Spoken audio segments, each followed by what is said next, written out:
বলতেছে নাতি তোর কি অবস্থা? নাতি বলে নানা আমার জান্নাতের ব্যবস্থা। নানা বলছে নাতি তোর কি অবস্থা? তো নাতি কি জবাব দিয়েছে?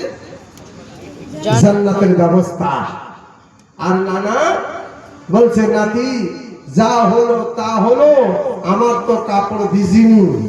তো নানা বলছে যখন নানা তোমার কাপড় ভিজিনি, তুমি শরিয়াত পর্দা, সেই পর্দা চিনলে না, সমস্ত কাপড়গুলো খুলে মাথায় পাগড়ি বেঁধে নিয়েছো, তোমার কাপড় যেমন ভিজিনি, মরার পরে ফেরেশতা তোমার কবরে আযাব ছাড়বেনি। যে এত বড় বেপরদার সঙ্গে তুমি জীবনটা কাটিয়ে দিলে, তোমার কবরে ফেরেশতা আযাব ছাড়বেনি। আমার আব্বা জান ওদিকে যাচ্ছে না, গেলে অনেক সময় লেগে যায়, কিন্তু নাতি কাপড় আর টানলো না, হাঁটুর কাছে এনে কাপড় ছেড়ে দিয়েছে। আর নানা কাপড় চাড়ে মানে হ্যাঁ, এই তো ছোট্ট ছেলে বুঝতে পারছে। সেই আমি চেন্নাই জলসা করতে গিয়েছি, প্রায় 6.5 ঘন্টা একটা স্টেজে থাকা সম্ভব না। জীবনের সব থেকে লং জলসা 6 ঘন্টা। একটা বক্তা ফের মেরেছে, হুজুর বক্তা আসছে আপনি চালান আধা ঘন্টা, বক্তা আসছে আপনি চালান 1 ঘন্টা, বক্তা আসছে ওখানে গাড়ি জাম, বক্তা তুইও জাম। কথা বুঝতে পারিনি? তো সেখানে হয়েছে আমার দাম। একটু বলবেন না সুবহানাল্লাহ? বাপরে 6 ঘন্টা ফেফড়া শুকিয়ে গেছে। তো যাই হোক, আপনাদের দোয়া, এরকম 6 ঘন্টা পার করেছি। কিন্তু চেন্নাই ওয়াজ করতে করতে সুবহানাল্লাহ, চেন্নার মানুষ অনেকে ছিল, কি সুন্দরভাবে ওয়াজ হলো। কিন্তু যখন আখরি মোনাজাত, কিয়াম সালাম দরুদ পড়ে যখন কিয়াম করে দোয়া করলাম, সেখানেও চেন্নাইবাসী দোয়াতে হাত উঠেছে। একটু বলেন সুবহানাল্লাহ। চেন্নাইরা দোয়াতে শামিল হয়ে যাবে। আল্লাহ, এই চেন্নার বুকে চেন্নাই এরা যেভাবে আপনার এই ওয়াজ মাহফিলের সঙ্গ দিয়েছে, এই চেন্নাইবাসীকে ইসলামের হাকিকত জানা বোঝার তুমি তৌফিক দান করো। যেমনই দোয়া শেষ, একসঙ্গে চেন্নাই আওয়াজ দিয়েছে, শুনে আমি আব্দুল্লাহ চতুর্বেদী হতাশ। আমাকে নিয়ে গেছে সেই পুরুলিয়া জেলার মুসলমান, আপারে একসঙ্গে আওয়াজ দিয়েছে চেন্নাইবাসী। যেমন দোয়া শেষ, সবাই একসঙ্গে আওয়াজ দিয়েছে পো পো পো পো পো। চতুর্বেদী এইবার তোর হলো। কথা বুঝতে পারেন না? আমি তো ভয় পাইছি। পো পো পো পো পো, তার মানে কি? আল্লাহ রে, এখন এখানে আমাকে বলছে পুরুলিয়ার মুসলমান আব্দুল্লাহ চতুর্বেদী ভয় পাইছেন। ভয় মানে আমার আত্মা শেষ, এইবার বুঝি জানাজার নামাজ হবে। বলছে না না, কোনো ভয় নাই। ওরা যে বলেছে পো পো পো পো পো, তার মানে আমাদের দেশে কোনো কাজকর্ম করে, কোনো মিটিংয়ে, কোনো জায়গায় গিয়ে যদি দেরি হয়ে যায়, এইবার দেরি হয়ে যদি ছুটি হয়, তখন আমরা বলি আমাদের ভাষায় চলো চলো তাড়াতাড়ি বাড়ি চলো। সেই তাড়াতাড়িটা চেন্নাই ভাষায় পো পো পো পো পো। কথা বুঝতে পারলি? বাবারে বুঝতে পারলে ভালো লাগে, আর বুঝতে না পারলে চিন্তা হয়। আমার ভাষা বোঝা যায়? সুবহানাল্লাহ হয় না? সুবহানাল্লাহ। ওই রকম আসতে বলবেন, খুব ভালো লাগবে। একটু খুশি করে বলি না সুবহানাল্লাহ। আপনার ওদিকে যাব না, সামান্য করে একটু আপনাদের সম্মুখীনে আসবো। কিন্তু আল্লাহু আকবার, আমার নবীর দুটো বেটি, এখনো বেটি, সমস্ত মহিলাদের সর্দারনি। তিনি হলেন মা ফাতেমা জান্নাতুল খাতুন, আর এক বেটি ছিলেন মা কুলসুম। মা কুলসুম ছিলেন হযরতে উসমান গনির স্ত্রী, আর মা ফাতেমা ছিলেন হযরতে আলীর স্ত্রী। তো এখন কুলসুমের বাড়িতে বিশাল ধন দৌলত। এখন এই ধন দৌলত পুরা, এইবার ধন দৌলত আছে। তো কুলসুম নিজের স্বামীকে বলল, স্বামী গো, মনটা চায় এলাকার সমস্ত মানুষকে দাওয়াত করে, নেমন্তন্ন করে আমার বাড়িতে তাদেরকে খাবার আইটেম করব। খুব সুন্দর কথা, কিন্তু সবাইকে কুলসুম দাওয়াত দিয়েছে। হ্যাঁ, যত রকম নেতা ছিল, যত রকম রাষ্ট্রপতি ছিল, সবাইকে দাওয়াত হয়েছে, বড় বড় মানুষ আসছে। এইবারে উসমান গনি বললেন, তোমার বোন মহিলাদের সর্দারনি জান্নাতুল খাতুন, তিনি মা ফাতেমাকে দাওয়াত করবে না? তো কুলসুম বলছে না, ফাতেমা গরিব, আর আমার বাড়িতে এত মান সম্মানীয় মেহমান আসবে, লোক কুটুম আসবে, তাদের একটু থাকবে, আর ফাতেমা করে ছাড়ে ছেঁড়া করা বস্ত্র থাকবে, এটা আসলে কিন্তু আমার সম্মানটা কমে যাবে, ফাতেমাকে দাওয়াত করতে হবে না। কিন্তু হযরত উসমান গনি কোন রকম কথা না বলে গ্রহণ করলেন। স্বামী স্ত্রী একসঙ্গে মিল মহব্বতের কাজ করা, এটা সুন্নতে রাসূল। যাই হোক, দাওয়াত করা হয়নি ফাতেমাকে। সুন্দর করে আপনার রান্না, আপনার হয়েছে একটা না দুটা না, আপনার 100 উট জব করা হয়েছে, কয়েক হাজার হান্ডি হয়েছে উটের বিরিয়ানি। রান্না কমপ্লিট, কি সুন্দর আইটেম। কি সুন্দর খুশবু। কিন্তু এমন সময় আমার নবী ঘুরতে ঘুরতে কুলসুমের বাড়িতে আসলেন। নবী বললেন, কুলসুম তোমার বোন, সবাইকে আমি দেখতে পাচ্ছি কিন্তু তোমার বোন ফাতেমাকে দেখতে পাই না। কি হলো, ফাতেমা আসে নাই? বলছে, না আব্বা, ফাতেমাকে দাওয়াত করিনি, ফাতেমা গরিব, তাই আমি ফাতেমাকে দাওয়াত করিনি। আমার নবী এই কথা শুনে নবীজির চোখে টপ টপ টপ টপ করে পানি পড়তেছে। আমার নবী দুই চোখের পানি ছেড়ে ছেড়ে বলে, ও কুলসুম আমার বেটি, তোমার বাড়িতে অনেক অনেক মানুষ আসবে, কিন্তু আমি সবাইকে দেখবো, কিন্তু তোমার বোন আমি মা ফাতেমাকে যখন দেখতে পাই না, আমি মুহাম্মদ আমার অন্তরে কোনো খুশি জাগে না, আমার মনটাই কোনো খুশি আনন্দ লাভ হয় না। কিন্তু তুমি কি করলে, আমার ফাতেমাকে দাওয়াত করলে না? বলছে, না আব্বা, আমি ফাতেমাকে দাওয়াত করিনি। আমার বাড়িতে বড় বড় রাষ্ট্রপতি জমা হবে, বড় বড় আপনার লোক কুটুম আসবে, তাদের পরনে ভালো ভালো আপনার শরীরে কাপড় থাকবে, কিন্তু ফাতেমা এত গরিব, ছেঁড়া কাপড় চোপড় থাকবে, তাতে আমার লোক কুটুম দেখে আমি কুলসুমের সম্মানটা কম হয়ে যাবে, তাই আমি ফাতেমাকে দাওয়াত করিনি। আমার নবী কোনো জবাব দিলেন না। নবী কাঁদতেছেন, কাঁদতে কাঁদতে বলতেছেন, জবাব দিন। নবী কাঁদতেছেন, নবীর চোখে পানি পড়তেছে। এইবারে খাবে লোক কুটুম পুরো জমা হয়ে গেছে, খাওয়া জমা হবে, উটের বিরিয়ানি সবাইকে বন্টন করা হবে, কিন্তু হান্ডির ঢাকনটা তুলে দেখতেছে, সেই বিরিয়ানির খুশবু আর নাই, তাতে বিরিয়ানি নাই। কি আছে? সমস্ত হান্ডির মধ্যে সব বিরিয়ানি কয়লা হয়ে গিয়েছে। কয়লা, কয়লা বুঝেন না? চুলাতে রান্না করে আর আপনার পানি ঢেলে দিলে কালো কয়লা হয়ে যায়। সমস্ত বিরিয়ানি, হাজার হাজার হাঁড়ির বিরিয়ানি, উটের বিরিয়ানি, সব হান্ডি খুলে দেখছে আপনার কয়লা হয়ে আছে। কুলসুম টুক টুক করে আসলো, আসার পরে আব্বার কাছে এসে আব্বার পায়ে পড়ে গেল, বলে, আব্বা আমার সমস্ত সম্মান চলে গেল, আর কোন রকম ভাবে আমি সম্মানকে পাবো না। সমস্ত খাদ্যগুলো, বিরিয়ানি গুলো কয়লা হয়ে গিয়েছে, তার মধ্যে কোনো বিরিয়ানি দেখা যায় না। আমার নবী কেঁদে কেঁদে বলে, ও কুলসুম, তোমার এই সমস্ত যা কিছু হয়েছে কোনো সমাধান করার আমার কোনো ক্ষমতা নাই। তোমার সমস্ত খাদ্য যে আপনার হয়ে গেছে কয়লা, এই সমস্ত কয়লার সমাধান করার একমাত্র তোমার বোন ফাতেমা। আল্লাহুম্মা সাল্লি আলা সাইয়্যিদিনা মাওলানা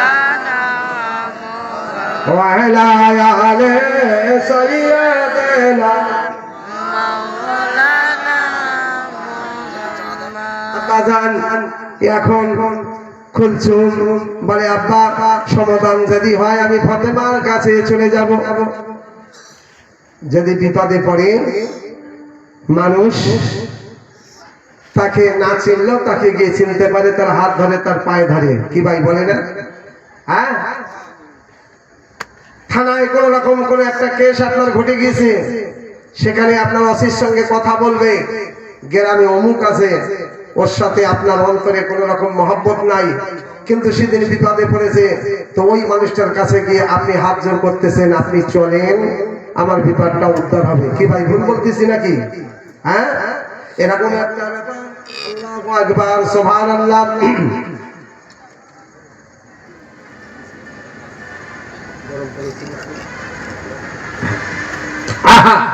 সে জায়গায় কুলসুম বলছে, আব্বা আমি ফাতেমার বাড়িতে যাচ্ছি, আমার বোনের বাড়িতে যাচ্ছি। ওই দিন কিতাবের মধ্যে এসেছে কুলসুম এত জোরে জোরে দৌড়েছিল, এত জোরে জোরে গিয়েছিল, যেন হাওয়ার মতো উড়ে কুলসুম ফাতেমার বাড়িতে পৌঁছে গেল। একটু বলবেন না সুবহানাল্লাহ? ফাতেমার বাড়ির সম্মুখে গিয়ে গেটের সামনে গিয়ে আওয়াজ দিল, বোন ফাতেমা। ফাতেমা সেজদায় ছিলেন, ফাতেমা নামাজে ছিলেন, আবার আওয়াজ দিলেন, কিন্তু ফাতেমা নামাজটাকে আপনার সংকীর্ণ ছোট করতে আছে। তৃতীয়বার যখনই আওয়াজ দিল কুলসুম, ফাতেমা সালাম ফিরিয়ে দিলেন, বলছে, আছি আমি ফাতেমা ঘরেতেই আছি। একটু বলবেন না সুবহানাল্লাহ? বলছে, কে? বলছে, আমি তোমার বড় বুবু কুলসুম। এইবারে কি জানো, ফাতেমার খুশি জাগলো, কি আনন্দ হলো। আমার বাড়িতে আজকে আমার বড় বাবু কুলসুম, সে এত ধন সম্পত্তি, তার এত ধন দৌলত আছে, সে আজকে ফাতেমা গরিবের বাড়ির দরজার সম্মুখে এসেছে। ফাতেমা হৃদয় খুলে সম্মুখে চলে আসলো গেটের কাছে, বলছে বাবু কুলসুম তুমি এসেছো, আমি বড় খুশি হয়েছি, তুমি এসেছো, আমি ফাতেমা বড় আনন্দ পেলাম। কেন তুমি আসলে বোন? তখন বলতেছে কুলসুম, আমার চোখের পানি দেখতে পাচ্ছ, আমার চোখের পানি থামে না, আমার অন্তরে কোনো খুশি নাই। কেন কেন বোন তোমার খুশি নাই? ফাতেমা বলে কেন খুশি নাই? বলছে বাড়িতে এত সুন্দর আইটেম করেছিলাম, বড় বড় নেতা রাষ্ট্রপতিকে দাওয়াত করেছিলাম, কিন্তু তোমাকে দাওয়াত করিনি ফাতেমা, তুমি গরিব, তাই তোমার উপরে আমার মনের ভিতরে একটা ছোট রেখে, তাই ফাতেমা তোমাকে আমি দাওয়াত করেছি, করিনি। আমি কুলসুম বড় অন্যায় করেছি, ভুল করেছি, তাই তুমি আমাকে মাফ করে দাও বোন। ফাতেমা তুমি আমাকে কুলসুমকে মাফ করে দাও। এইবার ফাতেমা বলছে না বাবু, কোন রকম অসুবিধা নাই, আমি ফাতেমা কোনো কথা আমি অন্তরে রাখি না, তোমাকে আমি তো অন্তর থেকেই মাফ করে দিয়েছি। তোমার বাড়িতে বিশাল আইটেম হয়েছে, আমার বাড়িতেও খবর এসেছে, কিন্তু তুমি যে বড় বড় রাষ্ট্রপতিকে নেমন্তন্ন করেছো, বড় বড় নেতাকে তাকে দাওয়াত করেছো, বড় বড় সম্মানীয় ব্যক্তিকে দাওয়াত করেছো, আমি ফাতেমা গরিব বলে তাই তুমি আমাকে নেমন্তন্ন জানাওনি, তাতেও আমি কোনো অন্তরে কোনো রকম আমি তোমার উপরে আমি ব্যাঘাত বা তোমার উপরে কোনো রকম আমি খারাপ মনে করিনি, তাই আমি তোমার কাছে আসলাম। কি করতে পারি বোন আমি? ফাতেমা তোমাকে কুলসুম বলে ও বোন ফাতেমা, আর তুমি দেরি করো না, আব্বা আমার বাড়িতে বসে আছে শুধু ফাতেমার অপেক্ষায়। একটু বলবেন না সুবহানাল্লাহ। ফাতেমা নবীজির কথা শুনে আর থামলেন না, সেজদা, আর একটা বার সেজদায় গেলেন, যাবার পরে দ্বিতীয় সেজদায় গেলেন, বলে আল্লাহ এই আমার বোন কুলসুম, আমার নাকি ছেঁড়া শাড়ি, আমার নাকি শরীরে কমজোর কাপড়, তাই আমাকে দাওয়াত করিনি। আল্লাহ সত্যিকারের আমার কাছে কোনো বস্ত্র নাই, কোনো আমার কাছে পোশাক নাই যে আমি পরে যাব, যেটা আছে এটাই পরে যাব, আল্লাহ তোমার হুকুম হলে আমি এটাই পরে যাব। ফাতেমা সেজদায় থেকে মাথা উঠাবার আগে ফেরেশতা ফাতেমার ডান সাইডে খাড়া, বলছে ও ফাতেমা জান্নাতের খাতুন, আল্লাহ পাক খুশি হইয়া তোমার কাছে সুন্দর জান্নাতি লেবাস পাঠিয়ে দিয়েছে। একটু বলবেন না সুবহানাল্লাহ। আহা, সেই লেবাসটায় 4 রকম রং ছিল, 4টে রং ছিল। সেই লেবাসের মধ্যে আপনার কালো ছিল, সেই লেবাসের মধ্যে সাদা ছিল, সেই লেবাসের মধ্যে সবুজ ছিল, আর সেই লেবাসের মধ্যে গোলাপি রং ছিল। একটু বলবেন না সুবহানাল্লাহ। এই সাদা রং হলো 1 নম্বর রং, যেটা কাফন দেওয়া হয়। কি ভাই ভুল বলতেছি নাকি? হ্যাঁ। তারপরে কালো রং, এই কালো হলো কাবা শরীফের গিলাফ। একটু বলবেন না সুবহানাল্লাহ। বাবা আমি ওদিকে যাচ্ছি না, রঙের কথা বললে তো অনেক লম্বা। এখন সেই শাড়িটা, সেই লেবাসটা ফাতেমা পরিধান করলেন, পরার পরে রাস্তায় বার হলেন। কুলসুম বলতেছে লেবাসটা পরার পরে আমার বোন ফাতেমাকে এত সুন্দর লাগলো, এত সুন্দর লাগলো, তার চেহারা দেখে, তার লেবাস দেখে আমি কুলসুমের অন্তর ভরে গেল, আমার খাদ্য কয়লা হয়ে গিয়েছে, কিন্তু ফাতেমার লেবাস দেখে আমার অন্তরের কষ্টগুলো যেন দূর হয়ে গিয়েছে। বাবা ফাতেমা যাচ্ছে, কি সুন্দর করে হাজার হাজার মানুষ, লক্ষ লক্ষ মানুষ কুলসুমের বাড়িতে সবাই তাকিয়ে দেখে, এত সুন্দর লেবাস আমরা দুনিয়াতে কোনো কোম্পানির দোকানে দেখিনি। আল্লাহু আকবার। এই কোম্পানি কোথায় পেল? এই কোম্পানি কোন কোম্পানি? ফাতেমা বলে এটা কোনো দুনিয়ার কোনো কোম্পানি না, হাবড়া জেলার কোনো কাপড়ের কোম্পানি না, আপনার ওই কলকাতা, দিল্লি, বোম্বের কোনো কোম্পানি না, এই লেবাসটা জান্নাতি কোম্পানি। একটু বলবেন না জান্নাতি কোম্পানি।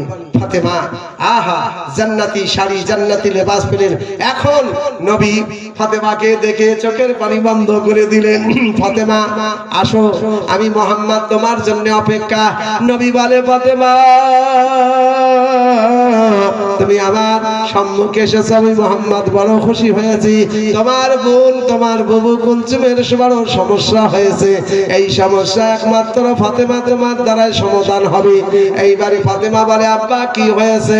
বলে ও ফাতেমা কুলসুমের বাড়িতে হাজার হাজার মানুষ নেতা রাষ্ট্রপতি জমা হয়ে গিয়েছে, বাবা মদিনার রাষ্ট্রপতি, মক্কার রাষ্ট্রপতি, এত আপনার রাষ্ট্রপতি জমা হয়েছে, বড় বড় নেতা, বড় বড় আপনার অফিসার এখানে জমা হয়েছে, কিন্তু এই একশো উট জমা করা হয়েছে, কয়েকটা আপনার উটের বিরিয়ানি আপনার রান্না করা হয়েছে, সবাইকে খাওয়াবে, নিমন্ত্রণ দিয়েছে, দাওয়াত দিয়েছে, কিন্তু খাবার কমপ্লিট। ফাতেমা তোমাকে দাওয়াত করিনি, তাই ফাতেমা তোমাকে না দেখে আমি মোহাম্মদ খুশি হতে পারিনি, আমার চোখে পানি চলে আসলো, তাই আমি কুলসুমকে বললাম সবাইকে তো দেখি কিন্তু আমার বেটি ফাতেমাকে দেখতে পাই না, আমি মোহাম্মদ খুশি হতে পারি না, কিন্তু তোমার কথা যেটা কুলসুম বলেছে আর আমি মোহাম্মদ বলতে পারছি না, কিন্তু ফাতেমা তোমাকে দাওয়াত করিনি, না জানি আল্লাহর কি হুকুম, সমস্ত কুলসুমের খাদ্যগুলো